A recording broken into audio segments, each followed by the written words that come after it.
मैं आपको अब एक लोक कथा सुनाती हूँ, चुप की उंगली। तो अगर आपको अच्छी लगे ये भी तो आप इसको लाइक करें, सब्सक्राइब करें प्लीज़। ऐसा होता है कि एक गांव में एक बूढ़ी औरत रहती है। उसका एक ही बेटा होता है। वो विडो होती है, नाम सुशीला होता है, लेकिन नाम की सुशीला होती है, बाकी उसमें कोई सुशील गुण नहीं होता। बहुत लड़ाकी और तेज स्वभाव की औरत होती है। बेटा उसका फौज में होता है, बिल्कुल राजा के सिपाहियों में ही होता है। बेटा बहुत अच्छा होता है, शिव कुमार उसका नाम होता है बेटे का। और उस औरत को शुरू में तो बड़ा मुश्किल टाइम काटती है, क्योंकि विडो होती है, बेटे को पालना होता है। पर फिर भी गांव में थोड़ी खेती बाड़ी थी, घर अपना था, तो वो कर जाती है। अब जब बच्चा उसका सिपाही लग जाता है, और राजा क्या खास राजा के सिपाहियों में होता है, तो उसको बहुत घमंड आ जाता है।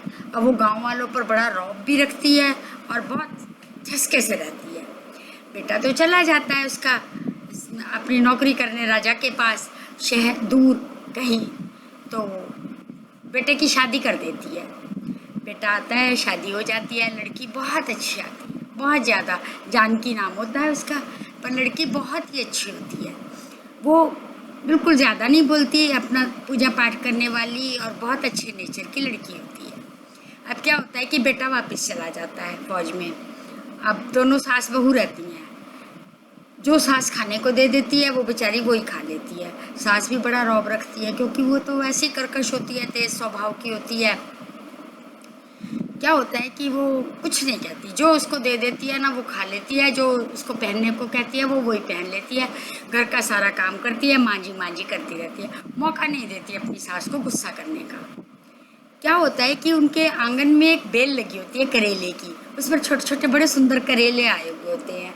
अब उसका बहू का मन करता है, जानकी का, कि कभी है ना मैं ये करेले तोड़ के इनकी भुर्जी बनाऊँ और इसके साथ भात बना कर खाऊँ, बहुत अच्छा लगेगा। पर सास तो ऐसा करने नहीं देगी, वो सास से डर के मारे कहती भी नहीं। क्या होता है कि एक दिन उसकी सास कहती है, पास के गांव में मेरी बहन रहती है, मैं उसको मिलने जा रही हूँ, तो अभी जा रही हूँ, मैं शाम तक वापस आऊँगी, सब काम कर लेना, दरवाज़ा बंद करके रखना, ये है वो है करके हिदायतें दे देती है उसको। वो कहती है अच्छा माँ जी, पर अंदर से वो बड़ी खुश होती है कि आज तो मैं करेले की भुर्जी भी बनाऊँगी और भात भी बनाऊँगी और खाऊँगी। अब उसकी सास जो है ना चली जाती है। वो काम निपटा के आराम से फटाफट खूब गाती रहती है, काम करती रहती है खुश होके, और जो है ना फिर करेले तोड़ती है, बड़े प्यार से उसकी भुर्जी बनाती है, सब्जी भात भी बना लेती है चूल्हे पर। अब जो वो बनाकर तैयार करके हटती है ना, तो दरवाज़ा खटकाता है और उसकी सास की आवाज़ आती है। अब उसको तो काटो तो खून नहीं कि ये क्या हो गया, सास वापस आ गई, अब मैं क्या करूं। तो क्या करती है, उसको कुछ समझ में नहीं आता, वो जल्दी जल्दी क्या करती है, एक मटका खाली कर लेती है पानी का मटका खाली करके गिरा देती है उसको पानी को वहीं आंगन में, और उसके अंदर वो भुर्जी भी डाल देती है और भात भी डाल देती है और बर्तन साफ करके और जल्दी जल्दी बाहर आती है दरवाज़ा खोलने। तो उसकी सांस लड़ने लग जाती, क्या हुआ इतनी देर में दरवाज़ा खुला है। कहती माँ जी मेरी आँख लग गई थी। बोले हाँ, घर में कोई नहीं है तो सोए रहो, और तो कुछ आता नहीं है। और सास जो है ना बड़ी थकी हुई थी, बोली माता जी आप जल्दी कैसे आ गए। बोले गांव गई थी, उसके दूसरे गांव, बहन मिली नहीं, पता नहीं कहाँ गई हुई थी, उल्टे पैर वापस आ गई हूँ, अब मैं थक गई हूँ बुरी तरह। बहू ने उसको पानी वानी पिलाया, थकी हुई तो सी से ही अच्छी तरह खाना खा कर गई थी कि शाम को आऊँगी, दोपहर में बहन के घर खा लूँगी। अभी उसको भूख भी नहीं थी और साथ में वो थकी हुई थी, सोना चाहती थी, क्योंकि चल के गई और चल के वापस आ गई उल्टे पैर।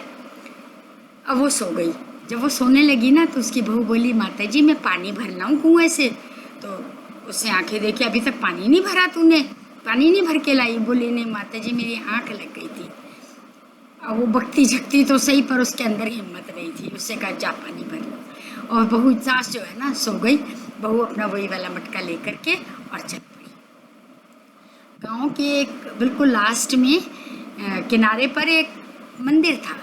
वो दोपहर में बिल्कुल सुनसान रहता था, बस सुबह शाम थोड़ी उसमें रौनक रहती थी, लोग आते थे पूजा करने।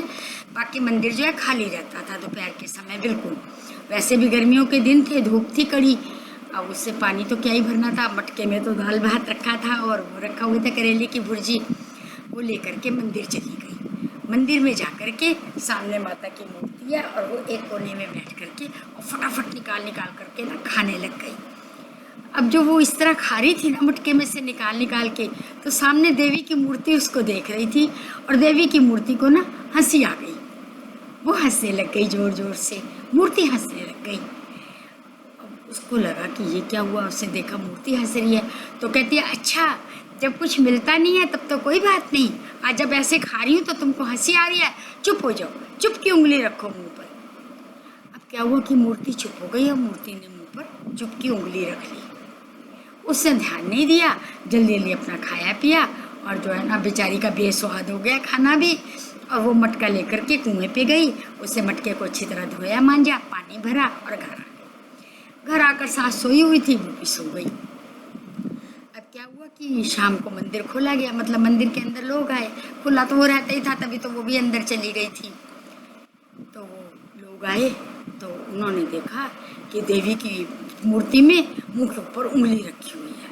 अब तो सब घबरा गए गांव वाले कि ये क्या हो गया। 2-4 लोग आए थे, उन्होंने जाकर बाहर बातें करी। पंडित भी आरती की तैयारी में आ रहा था, उसने भी देख लिया कि ये क्या हो गया। अब क्या हुआ कि देखते देखते भीड़ इकट्ठी हो गई वहाँ तो, कि ये तो देवी का प्रकोप है, देवी नाराज हो गई है, देखो देवी ने मुंह पर चुप की उंगली रखी हुई है, अब क्या होगा हमारे गाँव का। बात फैलती चली गई, फैलती चली गई। अब इनके घर तक भी पहुंची। जानकी बड़ी परेशान हुई कि उंगली तो मेरे कारण रखी गई है देवी की मुंह पर, अब क्या करूं। पर वो ना तो सास से कुछ कह सकती थी ना किसी से कुछ कह सकती थी, बेचारी चुप करके बैठी रही कि देखो क्या देखती हूँ क्या होता है। करते करते बात जो है राजा तक पहुंची। बहुत दिन निकलते गए, देवी ने मुंह से उंगली नहीं हटाई। अब बात जो है राजा तक पहुंची। राजा ने उसी शिव कुमार को बुलाया कि तुम्हारा गांव है ना वो वाला, तो बोले जी जी हुजूर। तो बोले वहाँ की क्या बात सुनाई दे रही है। बोले मैं भी यही सुन रहा हूँ हुजूर कि वहाँ मंदिर में जो है देवी की मूर्ति ने मुंह पर उंगली रख ली है, कुछ लोग कह तो रहे हैं। बोले अच्छा। राजा ने कहा चलो हम भी देख कर आते हैं। अब जो है सवारी चल पड़ी राजा की उसी गांव में। जब गए तो वहाँ शिव कुमार भी साथ गया, क्योंकि वो तो राजा के खास सिपाहियों में था। पहुँच गए वहाँ पर, राजा की सिपाही वो आ गई, सवारी आ गई राजा की। अब गांव को साफ करा गया, खूब अच्छे से रास्ता बनाया गया कि राजा की सवारी आएगी वहाँ तक जाएगी। शिव कुमार के घर में भी तैयारियां होने लग गई कि हो सकता है राजा जी घर पर भी आ जाएं। तो करते करते राजा जी को बहुत बढ़िया जो मुखिया था गाँव का, वो अपने घर, उसके घर सवारी उतरी। शिव कुमार के घर तो नहीं गए, मुखिया के घर जो है सवारी उतरी। शिव कुमार अपने घर गया, उससे सारी बात बताई कि ऐसे ऐसे राजा साहब आए हुए हैं। तो अब तो पत्नी बड़ी परेशान हो गई जानकी। उसे खुशी भी थी कि पति घर आया है और दुख भी बहुत था कि अब क्या होगा, कहीं मेरा ही भेद खुल गया तो। अब क्या हुआ कि राजा जी साहब भी देखने गए, उन्होंने भी देखा मूर्ति में तो वाकई चुपकी उंगली मुंह पर रखी हुई है। तो राजा साहब ने पूछा कि भाई क्या पहले ऐसा नहीं था। तो पुजारी ने कहा नहीं जी हुजूर, ये तो अभी हुआ है कुछ दिनों से, हमें तो समझ ही नहीं आती देवी कैसे नाराज हो गई, कैसे ये उंगली रखी। आराम से तो सुबह में पूजा करके गया था, शाम को पूजा करने आया हूँ तो देखता हूँ चुपकी उंगली रखी हुई है। राजा भी बड़े हैरान हुए, बोले अच्छा कोई गुणी बुलाते हैं। राजा जाकर आराम करने लग गए। तो सिपाही जो है शिव कुमार घर पर आया, उससे माँ को पत्नी को ये बात बताई। तो उसकी पत्नी डरते डरते कहती है अपने पति से कि क्यों जी, क्या मैं एक बार वहाँ जाकर माता से बात कर सकती हूँ मंदिर में जाकर। तो शिव कुमार और उसकी माँ उसका मुंह देखने लग गए कि ये बात करेगी। पर वो थोड़ी धार्मिक प्रवृत्ति की थी, तो शिव कुमार को तो लगा कि हो सकता है मेरी पत्नी कर दे। बड़ा खुश हुआ। माँ तो उल्टा सीधा बोलने लग गई कि ये करवाएगी, और सारे पंडित तो हार गए।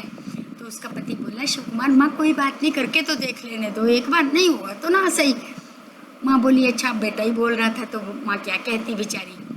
अब जो है वो ले गया अपनी पत्नी को। राजा को भी पता चला कि शिव कुमार की पत्नी जा रही है मंदिर, राजा की सवारी भी आ गई, सब बाहर मंदिर में इकट्ठा हो गए। तो उसकी पत्नी बोली कि जी ऐसे नहीं, मैं तो चुपचाप अंदर जा करके ना माता रानी से प्रार्थना करूँगी, दरवाजे बंद करके आप सबको बाहर कर दो। तो शिव कुमार ने राजा साहब से ऐसे ही कहा कि राजा जी मेरी पत्नी तो ऐसे ऐसे कह रही है। अब राजा ने कहा ठीक है, कोई बात नहीं, अंदर से बंद करने दो, उसको करने दो, हम यहीं बैठे हैं। अब राजा को जो है डेरा वहाँ लग जाता है, वो अंदर जाती है, दरवाज़ा बंद कर लेती है, हाथ जोड़ के माता रानी के चरणों में गिर जाती है कि माता मुझसे बड़ी गलती हो गई, बड़ी भूल हो गई कि ऐसा मैंने आपको कह दिया, ऐसा नहीं कहना चाहिए था। मगर अब तो मेरी लाज रख लो, ये क्या हो गया माता जी, मैंने ऐसा क्यों कर दिया आपके साथ। बड़ी मिन्नत तल्ले बहुत प्रार्थना करती है। तो माता फिर कहती है पहले की तरह मुस्कुराने लग जाओ माता रानी, और ये चुपकी उंगली को हटा लो। वो धीरे से उसकी उंगली को ना हाथ लगाती है, उसके हाथ लगाते ही ना माता रानी का हाथ नीचे आ जाता है और मूर्ति फिर से मुस्कुराने लग जाती है। अब वो खुश होकर बाहर आती है, अपने पति को कहती है कि अंदर चले जाओ। राजा अंदर जाता है तो बड़ा हैरान होता है। अब उसकी जय जयकार करने लगते हैं। वो कहती नहीं ऐसी कोई बात नहीं है, मैंने कुछ नहीं करा, सिंपल पूजा करिए, मैं कोई देवी शेवी नहीं। सब कहते हैं ठीक है पूजा। उसकी सास ही ज़्यादा तवज्जो नहीं देती कि मेरे ऊपर हावी ना हो जाए कहीं, तो वो घर आ जाते हैं। अब क्या होता है कि राजा की सवारी तो चली जाती है। अब जैसे सब खुश होते हैं, राजा उसको इनाम भी देता है अपने उसके पति को, और कहता है कोई बात नहीं, तो कुछ दिन की अब छुट्टी कर ले और घर में रह ले, बाद में आराम से आ जाना 15-20 दिन बाद। उसको छुट्टी भी दे देता है। राजा की सवारी वापस चली जाती है। अब पति पत्नी होते हैं तो पति को तो वो पूरी बात बता देती है पत्नी, मगर जो है ना सास जो है वो कहती है, थोड़ा उसके में भी बदलाव आ जाता है कि माता ने इसकी बात सुन ली, कहीं कल को मेरे साथ भी ऐसा व्यवहार कर दे। तो उसकी सास जो है अब उसकी अपनी बहू के साथ बदल गई थी। गांव वालों में और उनकी इज्जत बढ़ गई, बहुत कदर हो गई, पति भी कदर करने लग गया पत्नी की, और बहुत खुशी से रहने लगे। Thank you.